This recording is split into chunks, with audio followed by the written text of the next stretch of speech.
Your Iowa State Cyclones are 6-0. The boys have made it back from Morgantown in one piece. This is the Iowa State fan perspective, so let's talk about it.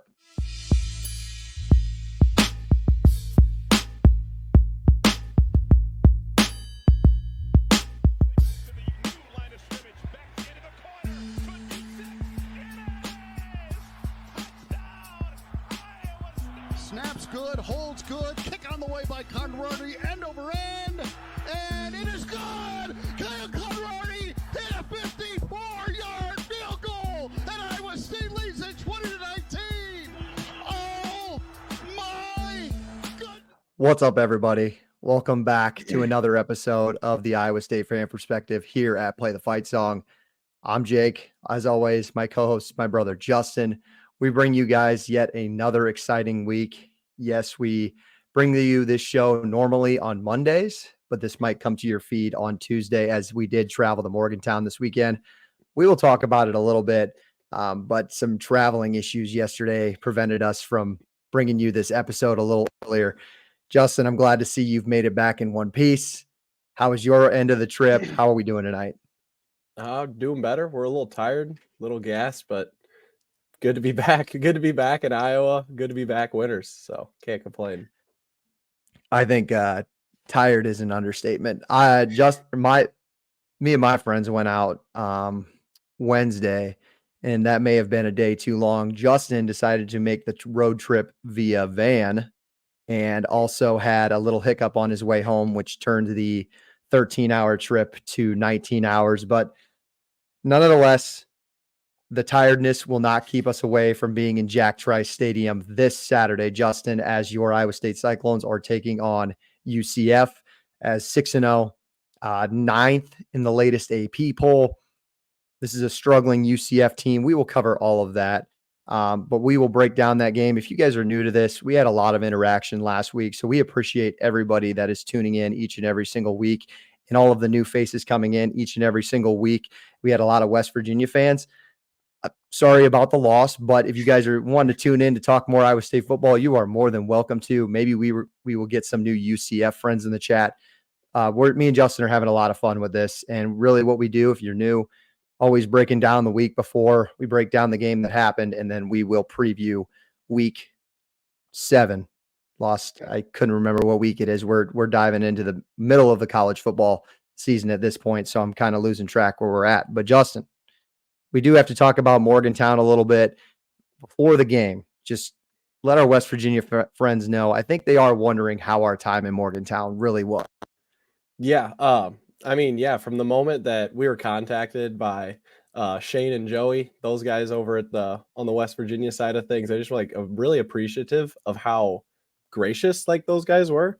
Everyone there was, honestly, the hospitality was crazy. I can't even count how many people we had come up to us and just said welcome to Morgantown, and just smiled, shared a beer or something with us.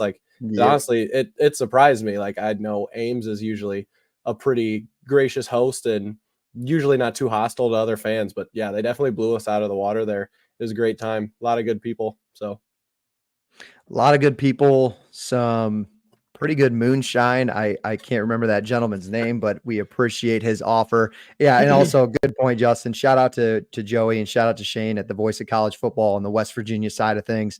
Justin and I actually hopped on another podcast last Thursday night and kind of previewed that game with those guys. So go check those guys out as well. We had a lot of fun doing that, and would love to do that with anybody else from any other opponents that we've got going forward this season, because if there's one thing me and Justin love to do, it is talk Iowa State football. Justin, we said this was our my fifth Big 12 trip, I think, if I can remember on the top of my head. And Morgantown, it maybe takes the cake. I'd have to go back and really remember on some of my trips. But yeah, the people were awesome. The atmosphere, as you can see there, was fun Saturday night. The coal rush thing was really cool. I actually, Justin, I was really curious about it. So I got into a deep rabbit hole of West Virginia coal miners on YouTube last night. Cause I was like, is it I didn't really understand the significance and the difficulty of that job and kind of the danger of that job. So for them to honor them on Saturday wearing those uniforms, by the way, they did look slick. Saturday night. So that was pretty cool, and I actually have a bit more appreciation. I appreciate our time in Morgantown, but we have got to talk about the game itself on Saturday. Cyclones roll in Morgantown and win 28-16. Justin, a lot of good things in this win. This was a trap game for a lot of people who picked this one for Iowa State. And for me personally, I didn't feel like there was any doubt on Saturday, and there was any risks that Iowa State was going to lose it, even after going down 7-0. I thought they had control from start to finish. What's your main takeaways from the win? Obviously, going into it, I was a little worried just because, like we said, with just that respect to the West Virginia atmosphere and the Morgan environment as a whole, and coming right out of the gate, I mean, we were afraid of how well they were going to be able to run the ball, chew the clock, and they came out the gate right away and decided to receive, and they went right down the field just like they planned and ran it right down our gut, got another rushing touchdown. And I mean, I was sitting in the family section with like some of the parents, stuff like that, and it was quiet for a little bit there. I mean, we were a little worried. They came out and punched us in the mouth right away. They were shouting out the miners and the like the rescue crew. So like the atmosphere was going pretty crazy. And for Iowa State to just do what they do and adapt and bounce back from that, like it's hard not to have confidence in this Iowa State team. The resilience that they showed, even more injuries this week, and just the depth that they show at almost every position has been really kind of surprising this far into the season. I think you said the word adapt, and I think that's the perfect way to describe our coaching staff. I was talking to our buddy Gage this afternoon, and we were talking about the game, and it kind of came across my mind. I think Iowa State has two of the best coordinators in college football at making adjustments. With Taylor Mauser, obviously John Haycock, the professor, continues to cook with his defensive adjustments. But in all seriousness, the second half scores speak for itself. I think it was, and I'm going to murder this stat, but I think Jeff Woody put it out on his Twitter today. It was That's really good. What is it? 126. Iowa State wins the second half, 126 to maybe 30 this year. Sounds right. I can look it up, but that sounds right. Either way, I mean, between that point differential, it's not far off. Iowa State continues to dominate the second half. Iowa State has given up two, I call, meaningful touchdowns in the second half this season. And by meaningful, I mean the Baylor game where they came out of the second half, scored right away. And then the Iowa game, they scored in the middle of the third quarter off that big Caleb Johnson run. There was a garbage time touchdown in this one in the second half by West Virginia. There was a garbage time touchdown by Arkansas State. And I believe that's it. So maybe I missed that stat. I don't know if we've even given up more than 30 points this year in the second half. But Iowa State, nonetheless, has been really, really good. A couple of things. Let's talk about defensively. Justin, Iowa State holds Jaheim White and CJ Donaldson under 50 yards per back. Not total, per back, which is huge for them because they rely on both of those guys to be really successful in running the football. White came off of a 100-yard performance against Oklahoma State. He was feeling confident. He made an absolute disgusting juke on Jeremiah Cooper to score that first touchdown. I was like, oh boy. I was like, here we go. This could be interesting, but no. Bo Goodwin, shout out Bo Goodwin, shout out Rylan Barnes, two freshman linebackers. Rylan starting for, I believe, Cale Brzezina. I did not see 9 play on Saturday to my knowledge. You can definitely let me know in the comments. He's a redshirt freshman from West Hancock. And Bo Goodwin, the true freshman from Kingsley Pearson. Obviously, both had some of their Iowa boys had their miscues a little bit in the passing game a couple of times, but man, some just absolutely monster third down tackles on some run plays that, Justin, we knew going into it was West Virginia's bread and butter. Yeah, it's so cool to see guys like that step up. Some of just like the lesser known younger guys on the team just stepping up when you least expect it. And I don't think you could talk about this game without talking about the coaches, like you said, the coaching staff as a whole with the coordinators. And I'm sure we'll get to Mauser and his performance on Saturday as well as the offense. But I think that's taken a lot of the headlines. But yeah, the defense just continues to impress. Some of the stuff that Heacock's doing out there is just crazy. I mean, Garrett Green went out and got his rushing yards. I know that was something that I was pretty worried about and something that we had touched on. But it was all like Woody put that video out on Twitter talking about how they were shifting the D line to make Green go out of the pocket by design. And it's exactly how they wanted it. Iowa State was like, they were running those 5 wide sets and kind of attacking the middle of the field a lot. But as the game went on, they were starting to shift it, make him get out there and run a little more. And when he was running, it was because Iowa State wanted him to run. They were kind of putting it exactly where they were putting him in situations where the defense wanted to be, and seeing them just kind of manipulate a team like that at home, or at least in Iowa State's case on the road, was so impressive to see. And not to mention, I think Green's best run of the night came on a play where the snap was terrible, and I think it was a read play, or maybe it was just a give and run to the back, and then he takes it, improvises for 28 yards. So that just shows you how dialed in Iowa State was on the run game all night. One more stat for the defense. Iowa State has played 11 linebackers this year and 5 different starters at that position. I think I saw Randy Peterson put that out there today. So just a crazy stat, and just shows you that Coach Haycock can adjust with whoever he throws out there, and he really helps those guys out. Yeah. Lastly, Justin, let's touch on this game. When we finish this game, let's talk about the offense a little bit. I'll start it first by saying I think Rocco Becht played his most complete game on Saturday. Yeah, most complete game of this season for sure. To my knowledge, I mean, I can't think of any mistakes that he made. I can only think of the good throws he made, in particular that throw to Eli Green in the third quarter, was it?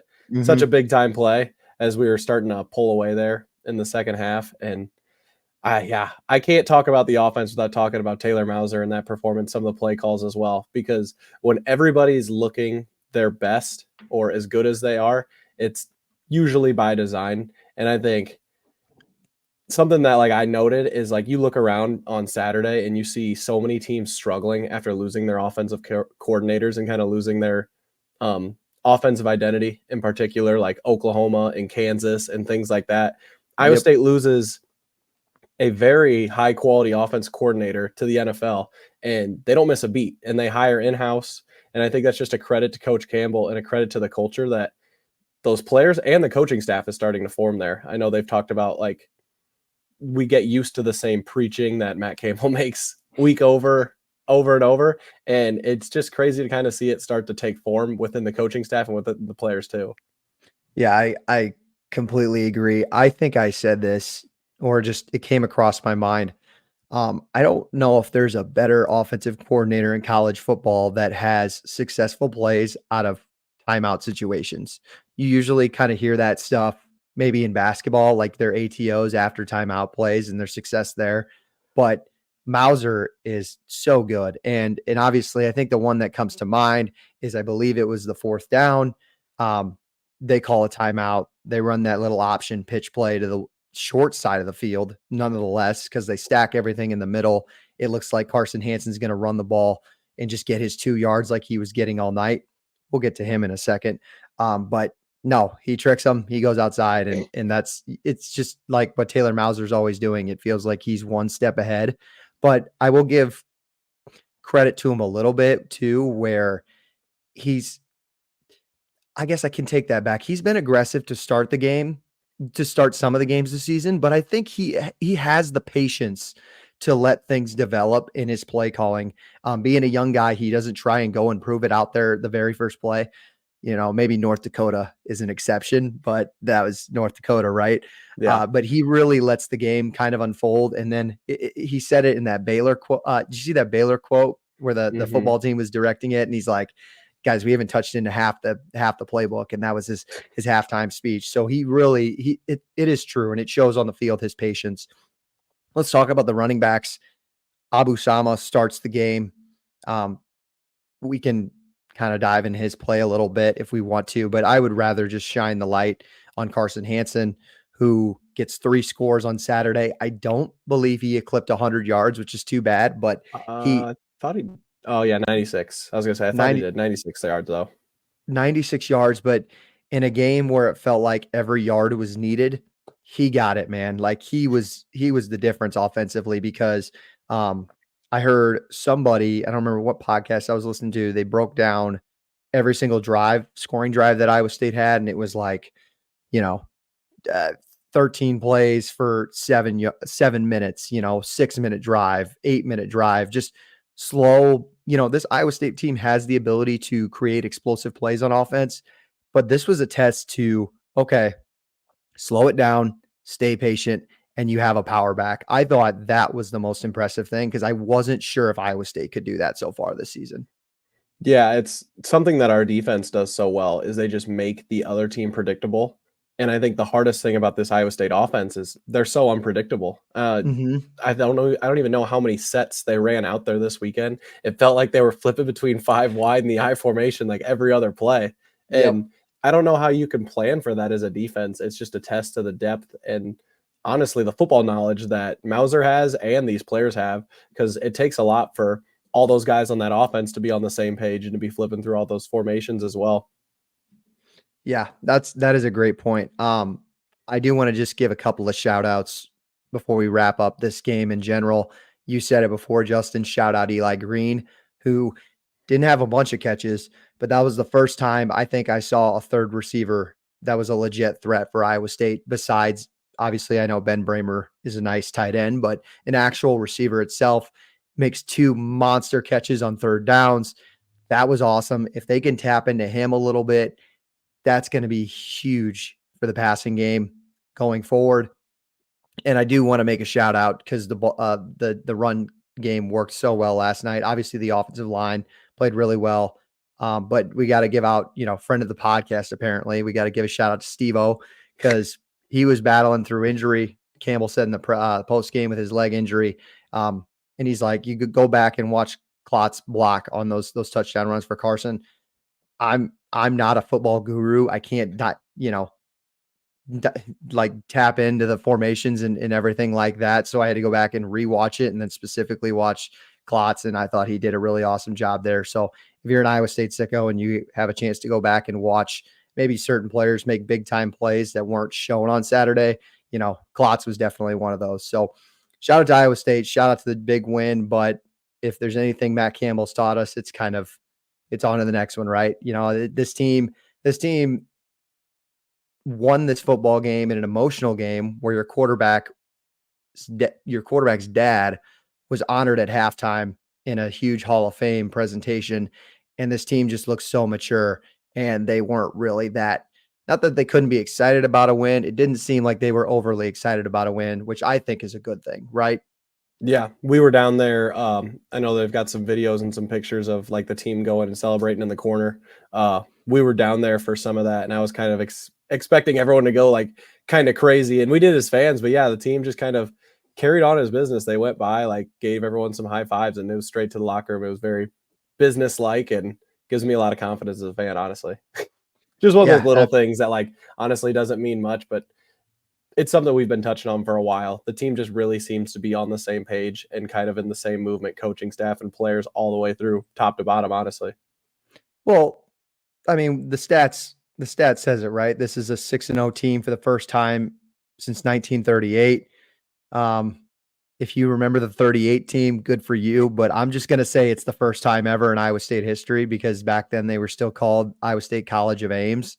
So until they were actually the Iowa State University Cyclones, we're going to say it's the first time ever. And to go 6-0 and to break that quote unquote school record, like you said, Justin, it was businesslike. It wasn't like they were celebrating a Super Bowl, breaking a record. It was just like, yep, good win. We expected to win. We move on to the next one. So I think that perfectly summarizes a historical win for Iowa State, but also this team has a lot more to accomplish. What's the Campbell quote? It's like, so this was the fastest we've ever been becoming bowl eligible. And what's Campbell say? Like, shit programs care about 6 and 6 or something like that. Is that a real quote? I thought somebody made that up. Did they? Well, I'm going to go ahead and think that it's real because it's awesome. Yeah, there was a tweet out there that said Campbell supposedly said shit programs care about being 6 and 6. Might be my phone background from here on out. I don't know. I don't know if there's no way he's actually publicly ever said that. Maybe in the locker room. Either way, good for him. All right. Kind of went a little long on that, but the trip to Morgantown was a blast. Appreciate everyone down there once again. But let's talk about the big game on Saturday, which supposedly, Justin, going to be a blackout. They Yeah. already, the football page already announced it's going to be a blackout on Saturday. Hopefully, Iowa State fans, if you're listening, even if it's a black sweatshirt, wear it, show out. The whiteout was super awesome. And I think this Saturday has another chance to be a historically fun night game. Iowa State welcomes UCF, the Black Knights, to town. This is a team who preseason wise, a lot of people had as their dark horse. I was higher on this team a couple of weeks ago. I thought they had the athletes offensively to really be successful in this conference. And I think they did too, for good reason. But over the last 3 weeks, it has been an absolute. I don't want to use dumpster fire lightly, but I really think it's a dumpster fire. Couple of starters transfer out. Xavier Townsend, they're one of their best receivers last year. He leaves. They've dropped 3 in a row from Colorado to Florida, and then last week at home to Cincinnati. And on top of that, they've played 3 different quarterbacks. They benched Arkansas transfer KJ Jefferson. They gave the LJ Colson kid a shot. I don't know. I think he played 2 or 3 possessions maybe, and then they took him out. And now on Saturday, as you can see in this picture, I expect Miami transfer Jakari Brown to get the start on Saturday. Before we dive into all of UCF, Justin, you have any first takeaways for the opponent on Saturday? Yeah, it's crazy just how fast like a season can change. Because like you touched on, I think UCF going into week 1, UCF was actually ahead of us in the Big 12 like odds market.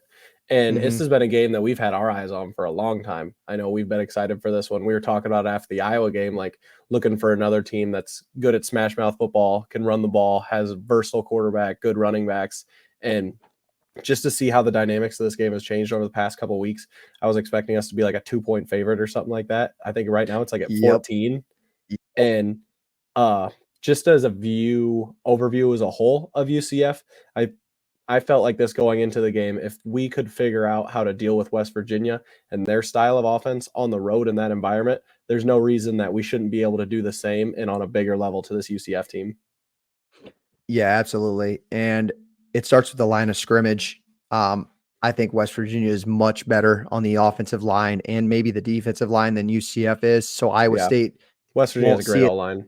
Yeah, they're not going to see as much of a challenge on Saturday, but there are pieces to this UCF team that's better than West Virginia. 6:30 kick on Fox Sports 1. Iowa State, Justin, like you said, opens up. I saw 13.5. I'm sure it's up to 14. The way I think we said it last week, Justin. I think the national media, the market, it's gonna start to turn their heads and start to, drink the Kool-Aid on Iowa State a little bit. Again, I'm pretty sure they have covered since the North Dakota game. Knock on wood, I'm pretty sure they've covered every single game since the North Dakota game on the top of my. Because we were dogging the Iowa game. Yep. So even betting wise, this team is a hot ticket. So look for, I think, a lot of money to come in on Iowa State. Don't be surprised at kickoff if this opens up at kind of like Baylor, Justin. What was it? 15, 16, or maybe I'm thinking of Houston. Yeah, the Baylor game was the one where it was it opened at 13, then dropped to 11. Okay, yeah, then I'm thinking of Houston. It opened up at 13, and then it was all the way up to 16 or something like that. And Iowa State still found a way to cover in that game as well, if you're into all that kind of stuff. Great teams cover. That's the quote of the year. All right, let's talk a little bit about it. We always bring up players to watch for UCF. Obviously, look for your quarterback, Jakari Brown. Gus Malzahn said today on Monday that he will get the first team reps this week. Didn't say that he's going to start. He just says he's going to get first team reps. Maybe they'll see how he practices, but I expect him to be the starter. And I wouldn't be surprised if they go to Colson or Jefferson at some point in the game, just by the way Iowa State's defenses have been really getting after even mobile quarterbacks. You saw last week how uncomfortable they made Garrett Green. So that's something to look out for. Offensively, though, their actual players, it starts with running back RJ Harvey, absolute stud. Besides Taj Brooks, this is the best running back in the Big 12. I really think that. Ollie Gordon's obviously really good, but statistically he is just regressed this year. Harvey's had a couple of interesting weeks, but I think he still has that breakout capability. He can get you. They're going to need probably 150 yards out of him, honestly, on Saturday for them to have a shot. And then the receiver, Kobe Hudson. These guys, these are two of the best players at their position in this conference. Like, I really think that. Kobe Hudson had a massive game against TCU where he had a couple of game-winning catches. He's really good. Their backup running back was the best running back in the MAC last year, Penny Boone. Johnny Richardson's another name at running back to look out for. He gets a lot of carries as well. Here is the struggle with their offense, Justin. RJ Harvey is the second leading receiver on this football team. Go back and look at the box score for Cincinnati.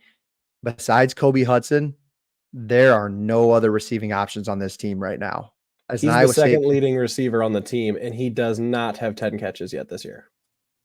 That's a great point. And these aren't like, getting downfield 10 yards. These are probably like quick out routes, make a man miss because he's that good in open space. So besides Hudson, who's really good, they don't have another option. So who are we looking out for? Who guards Hudson on Saturday? That's going to be really interesting. Again, is it Darian Porter? Does Miles Purchase get that assignment? I think the young Jontez Williams has been really good. Look out for him to maybe get that assignment and get the upgrade. We'll have to see there. Defensively, the defense looked better last week. Their run defense is going to be absolutely critical on Saturday. They held Cincinnati's Corey Kiner to 82 yards, and that was with one big 40-yard run. I think Kiner's a stud, so maybe they're getting better. Ethan Barr is one of their best players on defense. He's a linebacker from Vandy, but he's been banged up. Not sure if he'll even be able to go on Saturday. I heard that on a UCF podcast. And then Najee Kelly is a really good defensive end for them. Statistically, Justin, UCF ranks 101st in the country with 246 passing yards per game, 10 yards per completion. This defense presents, I think, some real fun opportunities for maybe Iowa State's offense on Saturday, don't you think?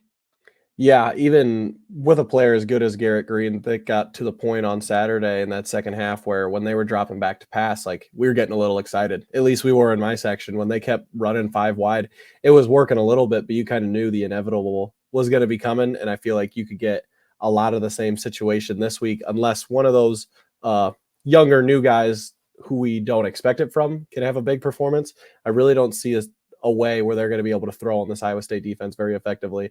If that secondary keeps staying healthy, they've been all over defenses this whole year. All right. That is a little bit about UCF. Again, looking forward to them. To my knowledge, I'm pretty sure UCF has never made it to Ames. So this is a first time for fans to watch this team as well. We were talking, this wasn't even preseason, Justin. This was a couple weeks ago. Didn't it feel like maybe, I know you got K-State at the end of the year, but it felt like UCF could have been the most exciting home game. We didn't know how good Texas Tech was going to be. Mm-hmm. So and I think Cincinnati. it's still and Cincinnati. Yeah. So November looks to be tough for Iowa State. You get a bye week after this one.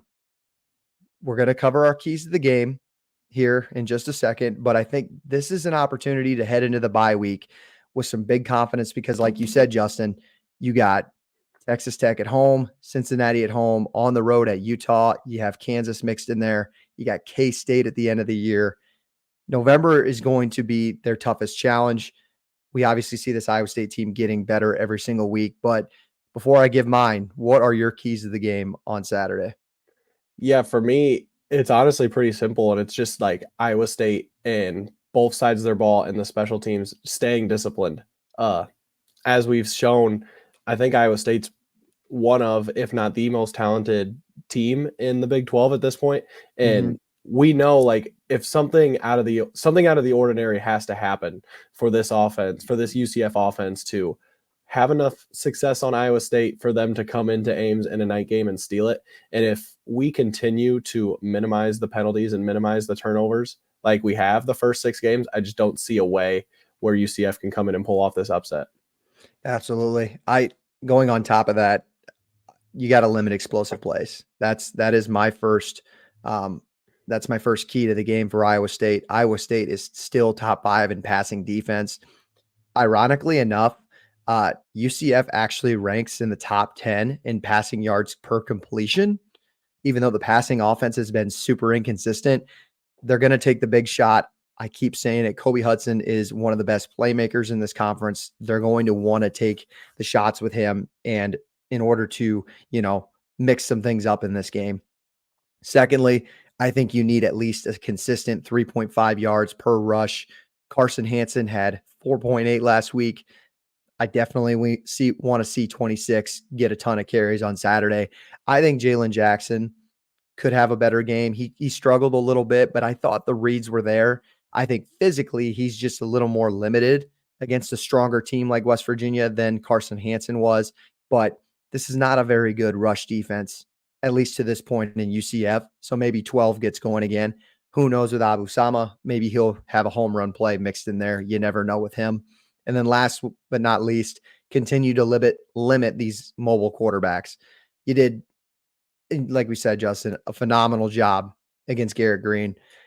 If you want to go back and look at Jeff Woody's tweet about limiting him and putting him in spaces where he didn't really want to see one side of the field and really struggle to make consistent throws, I think the same thing with Brown on Saturday. He's going to want to go legs first. He's a better athlete than Garrett Green too. Garrett Green's fast, but I think Jakari Brown's a good athlete, and he can throw the ball a little bit. He was like 13 of 20 against Cincinnati, so he's capable of doing that.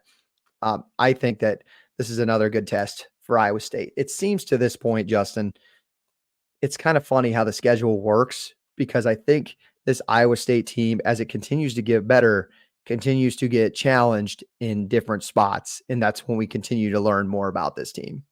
Absolutely. And I think that's kind of the beauty of the Big 12 with as certain, I don't know if certain's a very good word, but with how confident we are going into this game and how confident I think the team is with going into this game, you still can't afford to like overlook any opponent. I think a lot of the times for me, I look back to what we thought about teams in the preseason. Like those guys are still there. That talent is still there. It's college football. Like anything can happen. So like overlooking a team is the worst thing you could do. And this, I still think if this UCF team could start to run the ball a little bit, it can start to open things up and put pressure on Iowa State's defense that we've shown can have a little bit tendency to be a little bit of our weakness. But if our linebackers and our secondary and our D-line, like all those guys just keep stepping up, like, I don't know, sky's the limit for this team. Absolutely. That being said, we're running out on time a little bit. We got to get to predictions, the fun part. I didn't mention it in the first part of the show that I usually do. Our prediction segment is always brought to you by our partners at No Rivals, shopnorivals.com. Use the code PTFS at checkout to get you guys free shipping. PTFS, like play the fight song. Here's what we do each and every single week.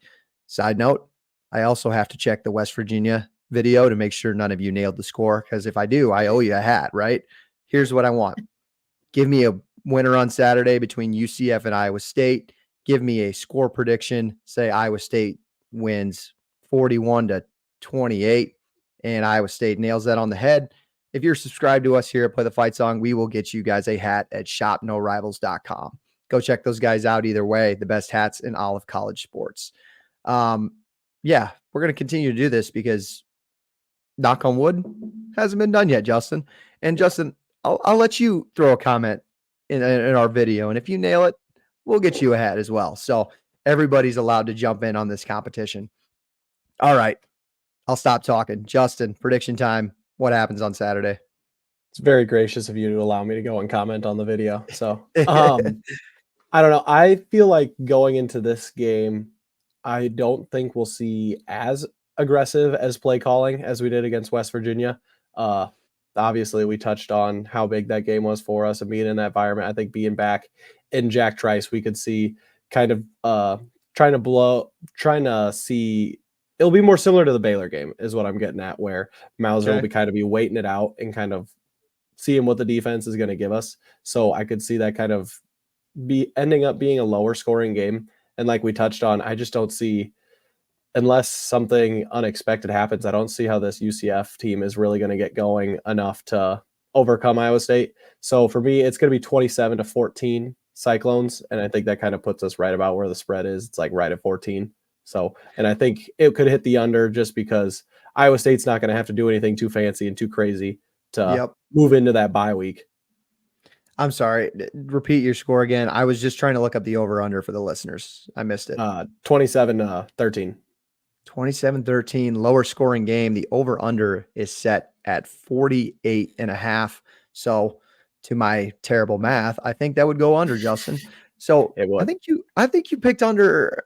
No, yeah, I think you picked under last week, 28-27. That would have hit the under by half a point.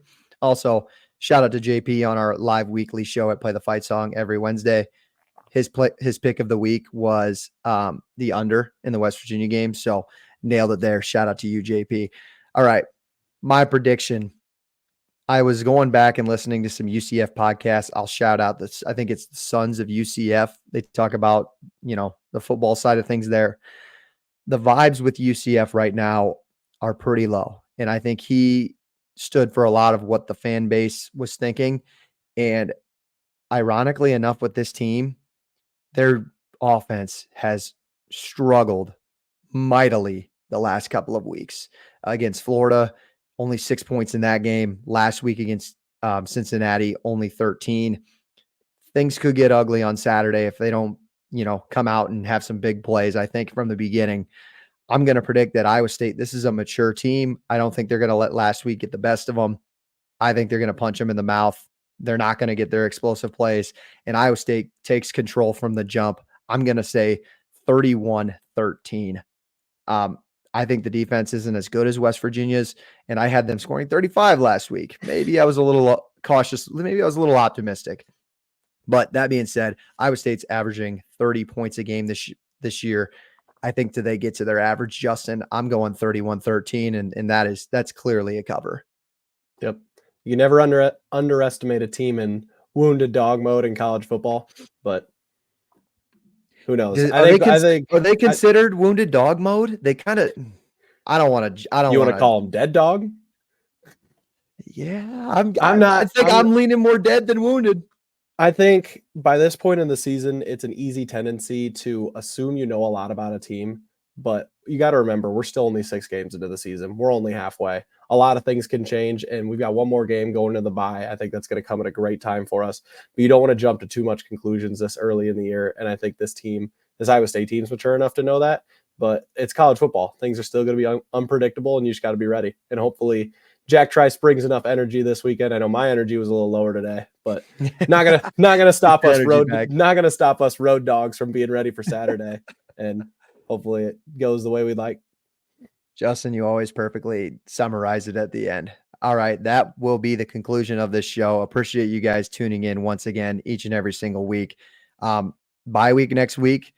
We will still be back. Maybe it'll be another solo bye week episode from me again, or we'll figure it out. We'll get something together. But big one on Saturday for Iowa State. They need it going into the bye week, and hopefully your Cyclones can be 7-0 when we talk to you guys again next week. Again, just give us a prediction. ShopNoRivals.com. Give us a prediction in the comments below. Like the video, and as always, subscribe to us at Play the Fight Song, where we give you guys a live episode each and every single Wednesday covering all things college football. That's Justin. My name is Jake. We will see you guys next week. We appreciate you listening.